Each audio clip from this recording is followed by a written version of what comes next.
اپنی کتاب پر لکھ لیں اور آئندہ کے لیے جب آپ کتاب کھولیں تو آپ کے سامنے الفاظ کے معنی ہو اور آپ کو جب پڑھیں اس سبق کو تو پڑھنے میں آسانی ہو، سمجھنے میں آسانی ہو۔ آج کا سبق شروع کرتے ہیں۔ یہ ایک کہانی ہے اور یہ قبائلی علاقوں کی، جو ہمارے شمالی علاقہ جاتے ہیں جدھر یہ ہمارے جو پٹھان بھائی ہیں وہ رہتے ہیں، یہ اس طرف کی کہانی ہے، کیونکہ وہاں پر اس طرح کی جو قتل و غارت بہت زمانوں سے چلتی آ رہی تھی، تو اسی کے متعلق یہ کہانی لکھی گئی ہے اور ایک اخلاقی سبق دیا گیا ہے۔ اس کہانی کو لکھنے کا مقصد کیا ہے؟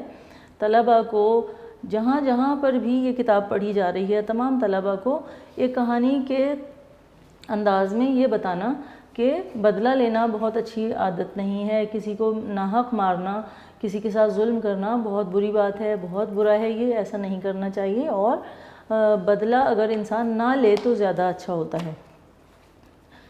شروع کرتے ہیں اس کو۔ کیا ہے کہانی کہ مراد خان خون میں لت پت ایک چارپائی پر پڑا تھا۔ اب ایک شخص ہے جس سے کہ متعلق یہ کہانی لکھی گئی ہے، جہاں سے شروع ہو رہی ہے، وہ کون ہے؟ مراد خان اس کا نام ہے۔ اس کے بارے میں لکھا ہے کہ وہ خون میں لت پت یعنی خون میں ڈوبا ہوا ایک چارپائی پر پڑا تھا۔ گاؤں کے لوگ اس کے حجرے میں موجود تھے۔ حجرہ میں نے بتایا تھا کمرے کو کہتے ہیں، تو اس کے کمرے میں موجود تھے۔ اس کی بیوی اور نوجوان بیٹی مارے غم کے نڈھال ہوئی جا رہی تھیں، یعنی غم کی شدت سے، مارے غم کے یعنی غم کی شدت سے، نڈھال ہو رہی تھیں یعنی بہت زیادہ وہ کمزور ہو کر اور غم کی شدت سے گر رہی تھیں۔ مراد خان کی حالت لہجہ بلہجہ خراب ہوتی جا رہی تھی۔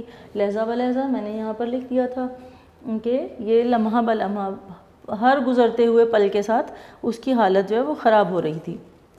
خون زیادہ بہہ جانے کی وجہ سے اس کی رنگت زرد ہو گئی تھی، یعنی یہاں تک ہمیں یہ پتہ چلتا ہے کہ مراد خان جو ہے اس کے جسم سے خون نکل رہا تھا، اور بہت زیادہ خون بہہ جانے کی وجہ سے انسان کا جو رنگ ہے وہ پیلا پڑنا شروع ہو جاتا ہے۔ خون کی وجہ سے ہمارے چہرے پر تازگی ہوتی ہے، رنگ ہوتا ہے، اور جب خون بہت زیادہ بہہ جاتا ہے تو زرد ہونا شروع ہو جاتا ہے، ہمارا جو جسم ہے اس کا رنگ بدلنا شروع ہو جاتا ہے۔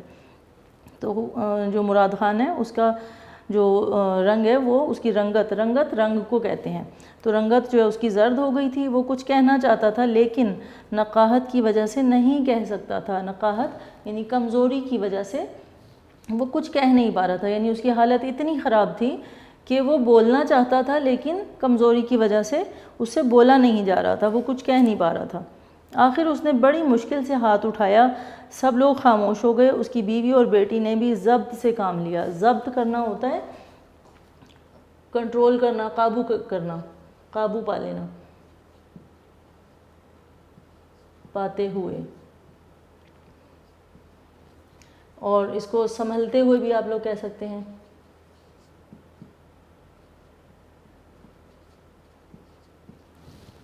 تو انہوں نے ضبط کرتے ہوئے اسے ضبط سے کام لیا۔ سب کی توجہ مراد خان کی طرف تھی، یعنی سب لوگ دیکھ رہے تھے کہ مراد خان کیا کہنا چاہتا ہے، سب اس کی طرف متوجہ تھے۔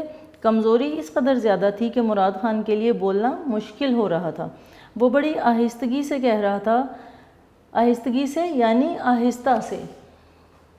کیا مطلب ہوگا اس کا؟ آہستہ سے، کیونکہ ہمیں ابھی یہاں پر ہم نے پڑھا ہے کہ وہ بہت زیادہ کمزوری محسوس کر رہا تھا، اس وجہ سے وہ بہت زیادہ آہستگی سے بولا کہ دشمن تو اپنا کام کر گیا، میرا آخری وقت آن پہنچا۔ آن پہنچا یعنی قریب آ گیا۔ اس کو لکھ لیجئے۔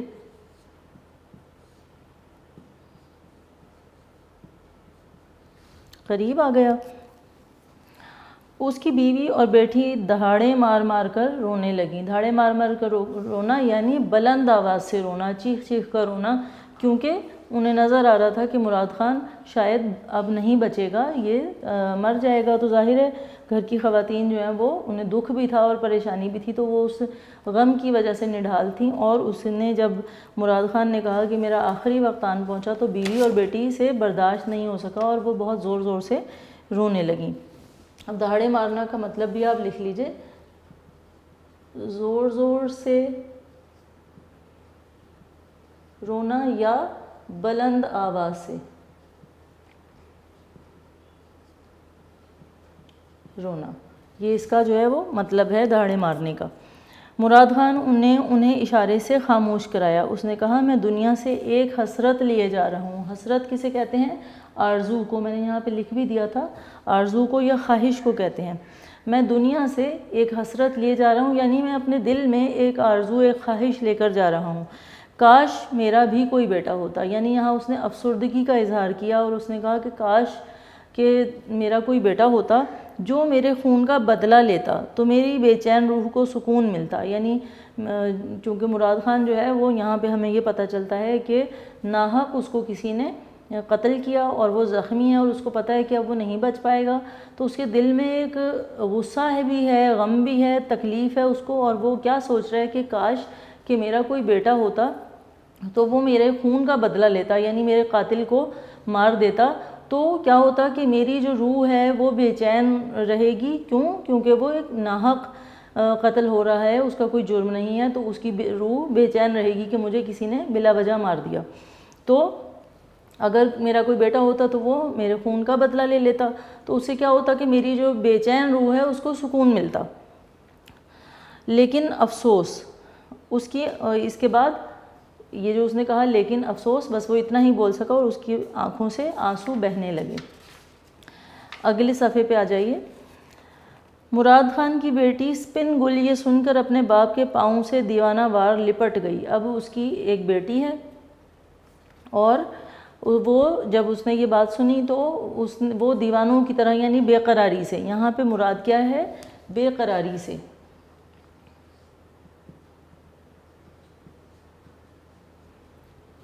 بے قراری سے اپنے باپ کے پاؤں سے لپٹ گئی اور کہنے لگی بابا تم غم نہ کرو، میں وعدہ کرتی ہوں کہ جب تک تمہارے خون کا بدلہ نہ لے لوں مجھ پر چین کی نیند حرام ہے. اب یہ اس نے محاورتاً کہا ہے کہ میں سکون کی نیند نہیں سو سکوں گی جب تک کہ میں آپ کے خون کا بدلہ نہیں لے لوں گی. یعنی اس نے اپنے باپ کو مرتے ہوئے باپ کے ساتھ اس نے یہ وعدہ کیا کہ بابا آپ پریشان نہ ہوں اور غم نہ کریں، میں وعدہ کرتی ہوں کہ جب تک میں تمہارے خون کا بدلہ نہ لے لوں مجھ پر چین کی نیند حرام ہے. یعنی میں سکون سے نہیں بیٹھوں گی، مجھے سکون کی نیند نہیں آئے گی.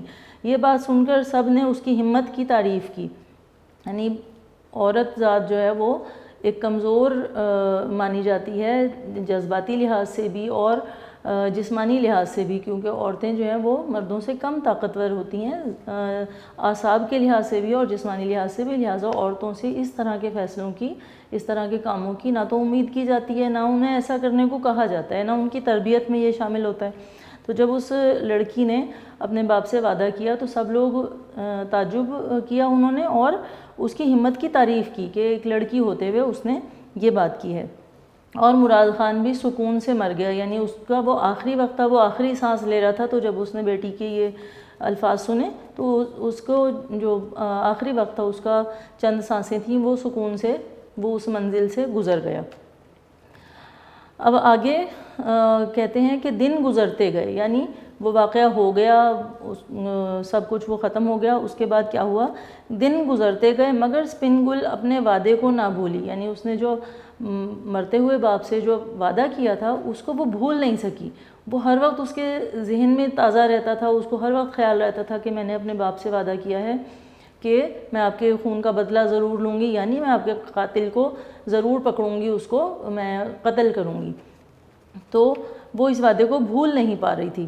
وہ اپنے باپ کے خون کا بدلہ لینا چاہتی تھی لیکن کوشش کے باوجود اپنے باپ کے قاتل کا پتہ نہ چلا سکی. یعنی اس کو یہ معلوم ہی نہیں ہو سکا کہ اس کے باپ کو کس نے قتل کیا ہے. تو وہ بدلہ کیسے لیتی؟ اسے صرف اتنا ہی معلوم تھا کہ اس کے باپ پر کوئی شخص گولی چلا کر پہاڑوں میں غائب ہو گیا. غائب ہو جانا یعنی چھپ جانا.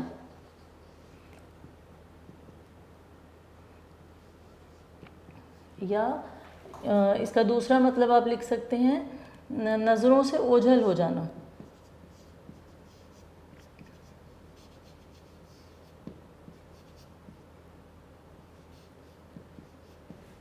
تو یہ بھی اس کا مطلب آپ لوگ لکھ سکتے ہیں. اور لوگ اس کے باپ کو زخمی حالت میں وہاں سے اٹھا کر لائے. کسی شخص کو قاتل کے بارے میں کچھ بھی علم نہ تھا. علم ہونا یعنی جاننا، معلوم ہونا. علم ہونے کا مطلب کیا ہوتا ہے؟ معلوم ہونا. یعنی کوئی شخص تھا جس نے مراد خان پر گولی چلائی اور کسی کو پتہ نہیں چلا کہ کون شخص تھا، اور وہ شخص جو تھا وہ گولی چلا کر پہاڑوں میں غائب ہو گیا. اس طرح سے کسی کو بھی اس قاتل کے بارے میں علم نہ ہو سکا. اسپن گل انتقام کی آگ میں جل رہی تھی لیکن قاتل کا پتہ نہیں چل رہا تھا. اسپن گل بیٹی کا نام ہے، آپ لوگ جو جانتے ہی ہیں، ہم نے اب تک یہی پڑھا ہے یہاں پہ کہ اسپن گل جو ہے وہ بیٹی تھی اور وہ انتقام کی آگ میں جل رہی تھی. کس انتقام کی آگ میں؟ باپ کے قتل کے جو انتقام تھا اس کی آگ میں جل رہی تھی. آگ میں جلنا ایک محاورہ ہے، یہاں پر کیوں استعمال ہوا ہے؟ جب ہم غصے کی حالت میں ہوتے ہیں، جب ہمیں کوئی تکلیف ہوتی ہے، جب ہمارے ساتھ کوئی ظلم یا زیادتی ہوتی ہے تو ہمارے اندر جو ہے وہ خون کھولتا ہے اور ہمیں غصہ آتا ہے اور ہمارے اندر دل جو ہے وہ ایسے لگتا ہے جیسے اس میں آگ لگی ہوئی ہو. تو محاورے کے طور پر کہا جاتا ہے دل میں انتقام کی آگ جلنا یا آگ میں جلنا. تو وہی یہاں پر استعمال کیا گیا ہے کہ وہ جو ہے اسپن گل انتقام کی آگ میں جل رہی تھی لیکن قاتل کا پتہ نہیں چل رہا تھا. اب جب پتہ ہی نہیں چل رہا کہ قاتل کون ہے تو وہ بدلہ کس سے لے؟ وقت گزرنے کے ساتھ ساتھ اس کے جذبات میں کمی کے بجائے شدت پیدا ہوتی گئی. یعنی شدت کا کیا مطلب ہوتا ہے؟ شدید ہو جانا.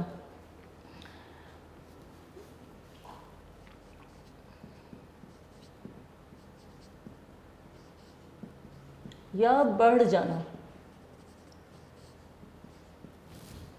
تو اس کا جو جذبہ تھا، غصہ تھا، اس کا جذبہ کیا تھا؟ غصہ اور بدلے کا جو خیال تھا اس کے ذہن میں، اس میں شدت جو ہے وہ پیدا ہوتی چلی گئی. لوگ اسے سمجھاتے تھے کہ تم نوجوان ہو، خوبصورت ہو، کیوں اپنی زندگی تباہ کر رہی ہو.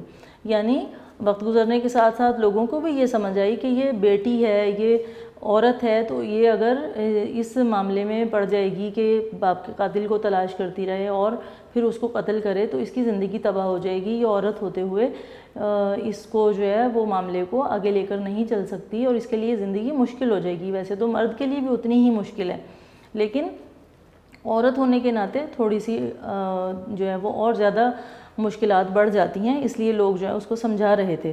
لوگ کہہ رہے تھے اس سے کہ اپنے آپ پر رحم کھاؤ، مگر اسپن گل پر ان باتوں کا کوئی اثر نہیں ہوتا تھا.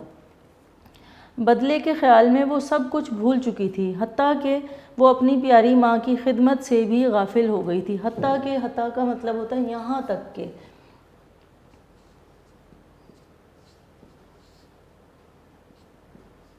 حتیٰ کہ کا مطلب ہوتا ہے یہاں تک کہ وہ اپنی پیاری ماں کی خدمت سے بھی غافل ہو چکی تھی، یعنی اس کو بھی بھول چکی تھی.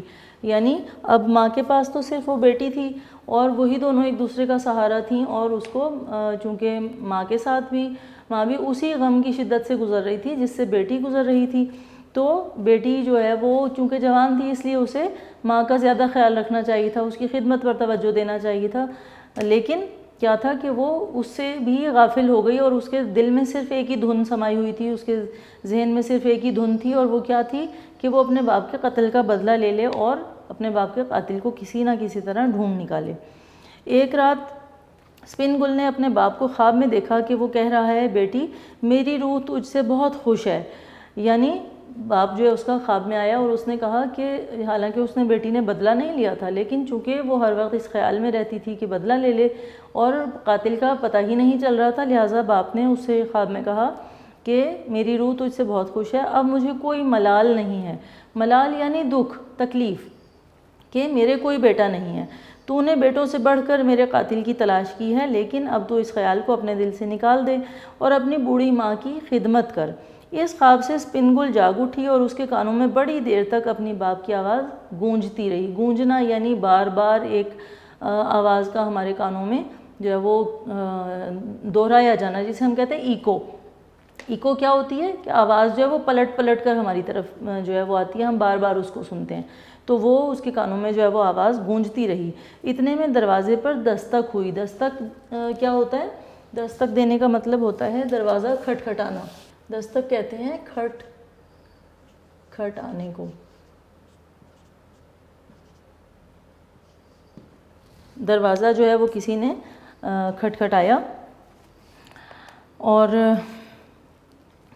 اب ماں بھی جاگ پڑی تھی، ماں بیٹی دونوں نے اٹھ کر دروازہ کھولا، دروازہ کھلتے ہی ایک زخمی نوجوان دھڑام سے اندر آ گرا اور گرتے ہی بے ہوش ہو گیا۔ دھڑام سے گرنا یعنی اچانک، اس کو آپ لکھ لیں،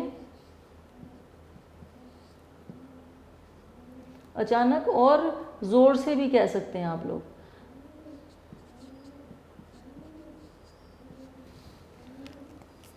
تو ایک نوجوان جو ہے وہ اندر گرا اور گرتے ہی بے ہوش ہو گیا۔ وہ کچھ دیر تو اسے دیکھتی رہیں، یعنی ماں بیٹی دونوں گھر میں اکیلی تھیں تو وہ حیرانی اور پریشانی کے عالم میں کچھ دیر اسے دیکھتی رہیں۔ پھر ماں نے اس کے منہ پر پانی کے چھینٹے مارے، یعنی وہ بے ہوش تھا تو اس کو ہوش میں لانے کے لیے پانی لے کر اور اس نوجوان کے منہ پر پانی کے چھینٹے ڈالے۔ دونوں نے اسے ایک پلنگ پر لٹایا، یعنی ماں بیٹی دونوں نے مل کر اس کو اٹھایا اور لا کر ایک پلنگ پر لٹا دیا۔ اسپن گل نے جلدی سے پانی گرم کر کے اس کے زخم دھوئے، یعنی اس کے زخموں سے بھی خون بہہ رہا تھا۔ تو اسپن گل نے کیا کیا کہ پانی کو گرم کیا اور پانی گرم کر کے اس کے جو زخم تھے ان کو دھویا، یعنی صاف کیا۔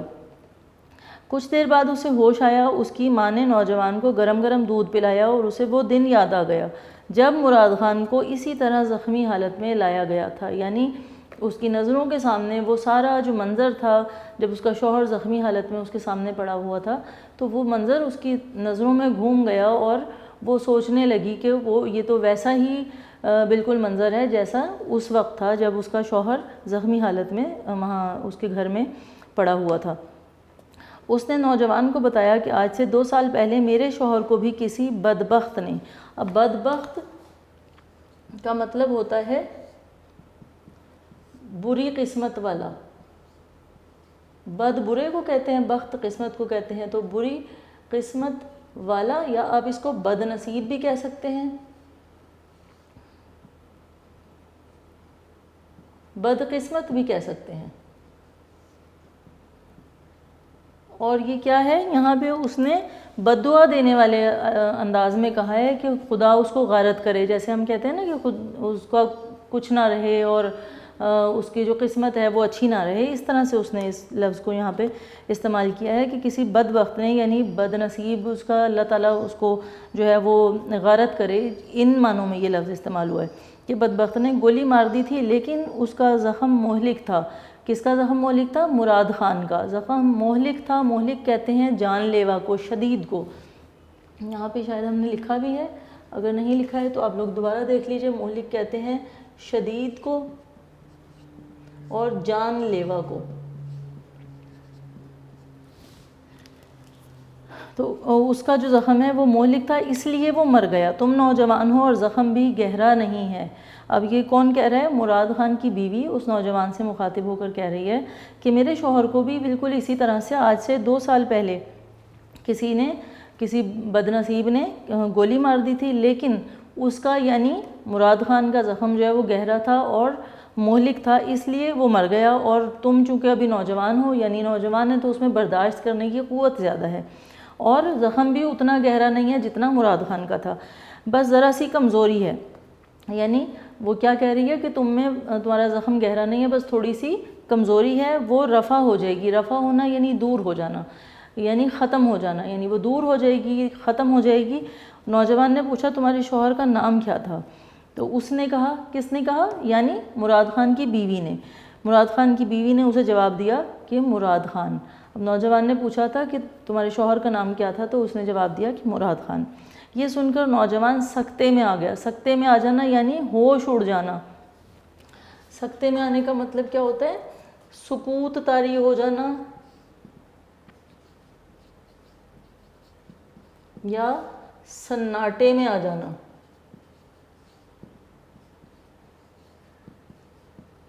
یا ہوش جاتے رہنا۔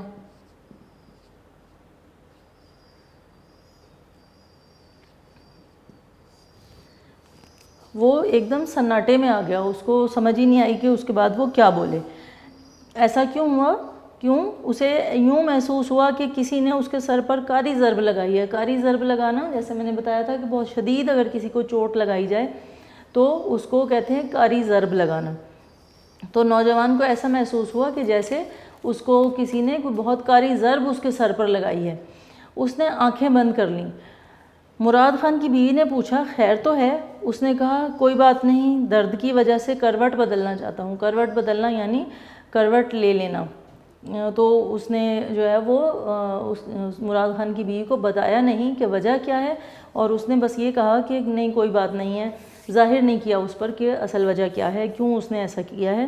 تو اس نے صرف یہ کہا کہ کچھ نہیں ہے، بس درد ہے جس کی وجہ سے میں کروٹ لینا چاہتا ہوں۔ ماں بیٹی نے اس نوجوان کی بڑی خدمت کی۔ جب بھی اسپن گل اس کے لیے کھانا لے کر آتی تو نوجوان کی آنکھوں سے آنسو جاری ہو جاتے، یعنی وہ رونے لگتا۔ اسے کچھ ندامت سی محسوس ہوتی، ندامت یعنی شرمندگی محسوس ہوتی۔ وہ بار بار کہتا تھا میں تمہارے اس احسان کو کبھی نہیں بھلا سکتا۔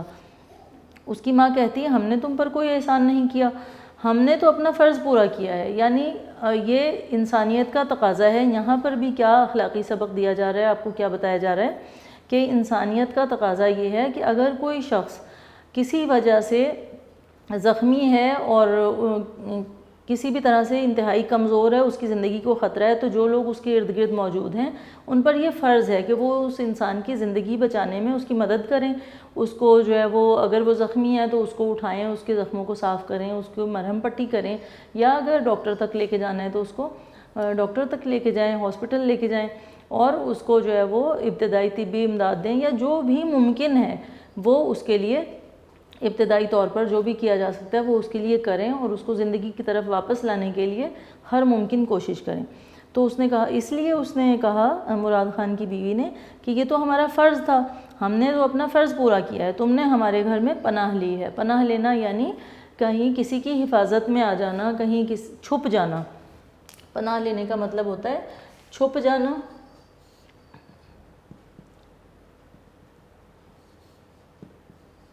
بلکہ اس کو لکھ لیجئے کہیں چھپ جانا، ٹھیک ہے، کہیں پر چھپ جانا یا کسی کی حفاظت میں چلے جانا کا مطلب ہوتا ہے پناہ لینا۔ تم نے ہمارے گھر میں پناہ لی ہے، اگر تم صحت یاب ہو کر جاؤ تو یہ ہمارے لیے بڑے فخر کی بات ہے۔ یعنی صحت یاب کا مطلب ہے صحت مند۔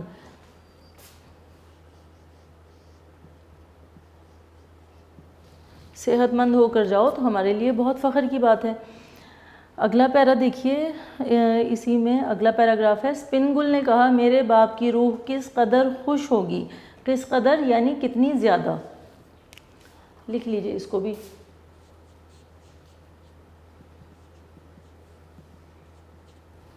کتنی زیادہ خوش ہوگی کہ ہم نے ایک زخمی کو پناہ دی اور اس کی خدمت کی۔ یہ بات سن کر نوجوان چلا اٹھا۔ چلا اٹھنا یعنی چیخ مارنا یا چیخ اٹھنا۔